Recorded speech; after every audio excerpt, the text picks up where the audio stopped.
জাতীয়তাবাদী দল বিএনপির মনোনয়ন প্রত্যাশী ব্যারিস্টার এম মাসুম বলেছেন, দল যদি দুর্নীতিমুক্ত এবং ক্লিন ইমেজের প্রার্থীদের মনোনয়ন দেয় তবে বরিশাল ৪ আসনে তিনি এগিয়ে থাকবেন। রোববার সকালে মেহেন্দিগঞ্জের স্থানীয় সাংবাদিকদের সাথে মতবিনিময়কালে তিনি বলেন, দলের ভারপ্রাপ্ত চেয়ারম্যান তারেক রহমান চাঁদাবাজ এবং দখলবাজ নেতৃত্ব চান না। তিনি আরও বলেন, মনোনয়ন পেলে তিনি নদী ভাঙন রোধ ও অভ্যন্তরীণ রাস্তাঘাটের উন্নয়নে অগ্রাধিকার দিবেন। বিস্তারিত থাকছে ইউসুফ আলী সৈকতের তথ্যচিত্রে। জাতীয়তাবাদী দল বিএনপির মনোনয়ন প্রত্যাশী ব্যারিস্টার এম মাসুম রোববার সকাল 11টায় মেহেন্দিগঞ্জ প্রেস ক্লাব ও রিপোর্টার্স ইউনিটির সাংবাদিকদের সাথে এক মতবিনিময় সভায় অংশ নেন। তিনি সেখানে বলেন, তিনি জাতীয়তাবাদী দলের একজন মনোনয়ন প্রত্যাশী, তবে এই আসনে আরও একাধিক যোগ্য ও দলের ত্যাগী প্রার্থী মনোনয়ন চাইছেন। তিনি উল্লেখ করেন, দলের ভারপ্রাপ্ত চেয়ারম্যান তারেক রহমান দুর্নীতিমুক্ত ক্লিন ইমেজের নেতৃত্ব চান এবং তিনি চাঁদাবাজ ও দখলবাজ নেতৃত্ব দেবেন না। ব্যারিস্টার মাসুম বলেন, তার পরিবার 1990 সাল থেকে হিজলা মেহেন্দিগঞ্জ কাজিরহাটের মানুষের সুখে দুঃখে পাশে ছিল এবং ভবিষ্যতেও থাকবে। তিনি আশা প্রকাশ করেন, সব দিক বিবেচনা করে দল তাকেই মনোনয়ন দেবে। তিনি জানান, তিনি আইন অঙ্গনে দলের জন্য সর্বোচ্চ অবদান রাখতে পারবেন। তিনি আরও বলেন, তিনি সফল হলে হিজলা মেহেন্দিগঞ্জের নদী ভাঙন রোধ ও অভ্যন্তরীণ রাস্তাঘাটের উন্নয়নে অগ্রাধিকার দেবেন। তিনি শারদীয় দুর্গাপূজার সময় পারস্পরিক সৌহার্দ্য সম্প্রীতি বজায় রাখার আহ্বান জানান। ব্যারিস্টার এম মাসুম ও তার পরিবার দীর্ঘদিন ধরে এই এলাকায় বহু শিক্ষা প্রতিষ্ঠান, এতিমখানার প্রতিষ্ঠা এবং অসহায় দুস্থদের মাঝে গরু, ছাগল, শীতবস্ত্র, মসজিদ ও মাদ্রাসায় অনুদান দিয়ে আসছেন। উনি চাচ্ছে যে দলের বিভিন্ন প্রাতিষ্ঠানিক এবং বিভিন্ন ধরনের যেই সাংগঠনিক কাজ এবং দেশকে গড়ার জন্য যারা যেই প্রায়োরিটিটা উনি সেট করেছে, সেখানে দেখা যাচ্ছে যে উনি এবং দল থেকে যেটা বলছে সবসময় যে এবারের নির্বাচন এবং এবারের যারা প্রার্থী হবে এটা কমপ্লিটলি আগের যে নির্বাচন বা আগের যে যারা প্রার্থী তাদের থেকে অনেকটা ডিফারেন্ট হবে। এটার ক্রাইটেরিয়া হিসেবে উনি বলেছে যারা মেধাবী, যাদের ক্লিন ইমেজ আছে, যারা ডাইনামিক, যারা কেরিয়ারে অনেক ভালো করেছে, যারা দলের জন্য অনেক ত্যাগ স্বীকার করেছে এবং অন্যান্য অনেকগুলি ক্রাইটেরিয়া দিয়ে এবার দল প্রার্থী নির্বাচন করবে। এবং আপনারা জানেন যে আমাদের এখানে যারা আছেন সকলেই কিন্তু ভালো প্রার্থী এবং খুব দলের জন্য অনেক ত্যাগ করা প্রার্থী এবং এদের মধ্যে যারা দল যাদেরকে বা যাকে মনে করবে যে যোগ্য তাকেই দল অ্যাকচুয়ালি মনোনয়ন বা তাকেই সিলেক্ট করবে। এখন আপনারা যদি আমি আসার কারণটা হলো, ধরেন আমি অনেক বছর ধরে এই দেশে হিজলা, মেহেন্দিগঞ্জ, কাজিরহাট আপনারা সবাই জানেন, আমাকে সবাই চিনেন যে আমি সবসময় আসি। এখন আমাদের ভিতরে অনেকেই যে আমি ব্যক্তিগতভাবে জানেন যে অনেক সময় অনেক ধরনের সোশ্যাল ওয়ার্ক করি। এখন বড় ধরনের কাজ করতে গেলে সেটা কিন্তু বড় প্ল্যাটফর্ম ছাড়া কিন্তু এটা কোনোভাবেই সম্ভব না। আমাদের মেহেন্দিগঞ্জ এবং হিজলার যে আপনারা জানেন যে ক্রাইসিস, একটা বড় ক্রাইসিস যেটা আমরা ফেস করি, নদী ভাঙন, এটা দিয়ে আমাদের বহু যারা আমরা অনেকেই নিঃস্ব হয়ে গেছে, যে একসময় অনেক সলভেন্ট ছিল কিন্তু পরে নিঃস্ব হয়ে গেছে এই নদী ভাঙার কারণে। আমাদের নিজের বাড়ি কয়েকবার ভেঙেছে, ইভেন লাস্ট টুংচরে আমাদের বাড়ি, আমাদের টুংচরও সেই বাড়িও কিন্তু এই নদীতে বিলীন হয়ে গেছে। তো এখানে অনেকেই এই নদী ভাঙনের কারণে হত দরিদ্র হয়ে গেছে।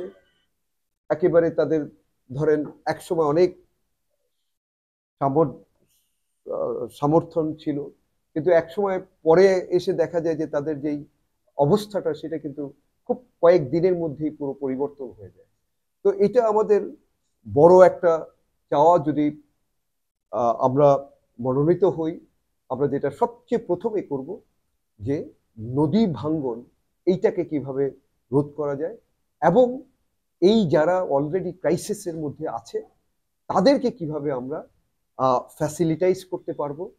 এখন সেটা করার জন্য ফাইন্যান্সিয়াল হতে পারে, সোশ্যাল হতে পারে, একটা ইনফ্রাস্ট্রাকচার ওভাবে দাঁড়া করাবো যাতে ইচ অ্যান্ড এভরি ওয়ানের যেই অবস্থাটা সেটার সেই ক্রাইসিস থেকে তারা যেন ফিরে আসতে পারে, সেটা আমরা চেষ্টা করব। দ্বিতীয় জানেন যে পুরো পৃথিবীতে এখন ছেলে আমাদের যারা ছেলেদের বয়সী বা ভাই, ছোট ভাই, বোন, এদের যে লেখাপড়ার যে শিক্ষার যে অবস্থাটা, আমি অনেকগুলি প্রতিষ্ঠানের সাথে আমি ব্যক্তিগতভাবে আমাদের ফ্যামিলির জড়িত এবং আমি নিজে ভিজিট করেছি প্রচুর প্রতিষ্ঠান।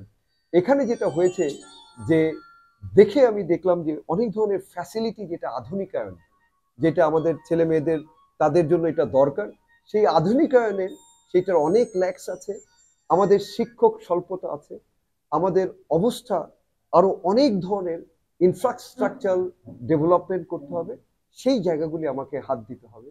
দ্বিতীয়, এরপরে যদি দেখি আমরা যে স্বাস্থ্য, আমার নিজের যে এলাকা, ধরেন আমি তো জানেন আমি প্রচুর পড়াশোনা করার চেষ্টা করি, তো আমার লাইনই এটা, কারণ আমি যেহেতু একজন সিনিয়র অ্যাডভোকেট এবং সুপ্রিম কোর্টে প্র্যাকটিস করি, তো আমি চাবই যে শিক্ষাকে কিভাবে আরো এক্সপ্লোর করা যায় এবং শিক্ষাকে কিভাবে ডোর টু ডোর পৌঁছায় দেওয়া যায়, এবং সেটা হবে আমার প্রথম, একেবারে বলতে পারেন যে ফার্স্ট ক্রাইটেরিয়া। আমি চেষ্টা করব যে প্রত্যেকটা স্কুলে কিভাবে আধুনিকায়ন ফ্যাসিলিটি বাড়ানো যায়, এবং অনেক স্কুলেই আমরা যে দেখেছি যে পর্যাপ্তভাবে গভর্নমেন্টের থেকে ধরেন স্কুল যেখানে নেই সেই জায়গাগুলি তো প্রথমেই প্রায়োরিটি পাবে, যে কিভাবে সেখানে আমরা স্কুল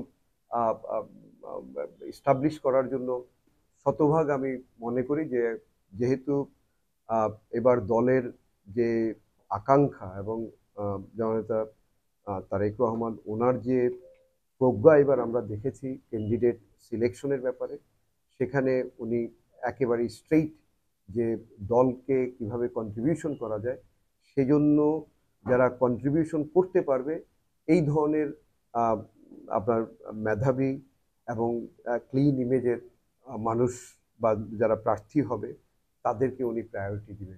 তো সেই হিসাবে যদি আমি কনসিডার করি, আমার কাছে মনে হচ্ছে যে আমি শতভাগ। অনেক জায়গায় কাজ করতে যাই, কিন্তু আমি জানি না, ধরেন আমরা সকলেই কিন্তু ভাই ভাই, আমরা সকলেই এখানে, কেউ কিন্তু খারাপ না, সবাই ভালো, কিন্তু আমাদের এই মন মানসিকতা রাখতে হবে যে কোনো যেন কেউ কাজ করতে গেলে সেই জায়গায় কোনো বাধা না দেয়।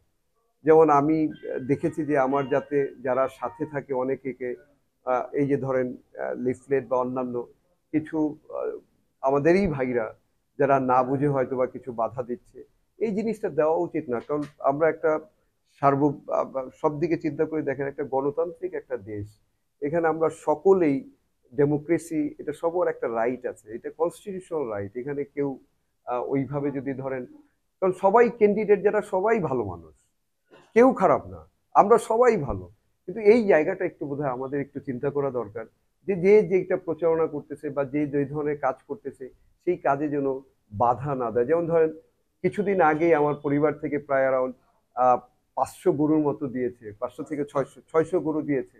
এই 600 গরু দিতে যেও এই যাদেরকে দিবে তারাই বিভিন্নভাবে ক্যাওয়াস ক্রিয়েট করেছে এবং অন্যান্য ঝামেলা।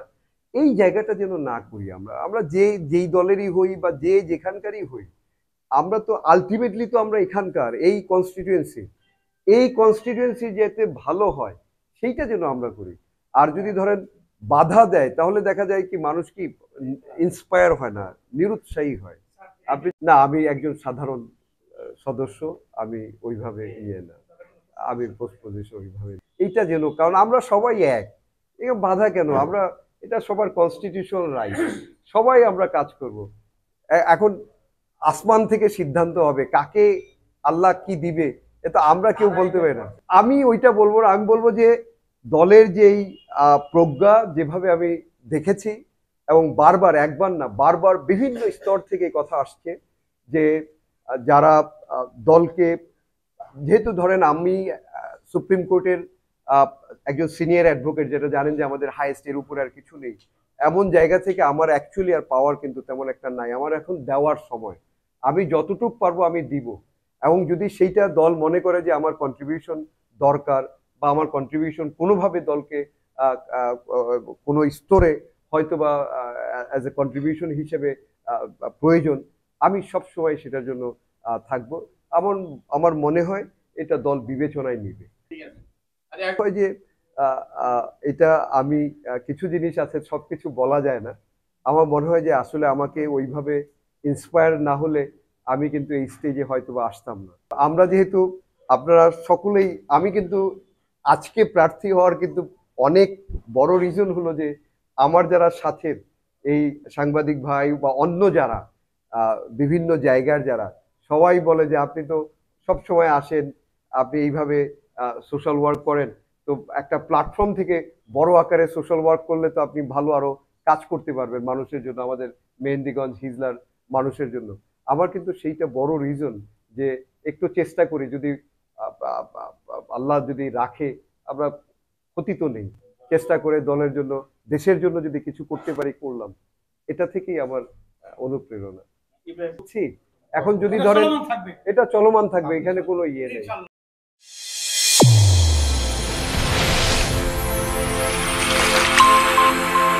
চ্যানেল A1 হৃদয় রেসপন্স।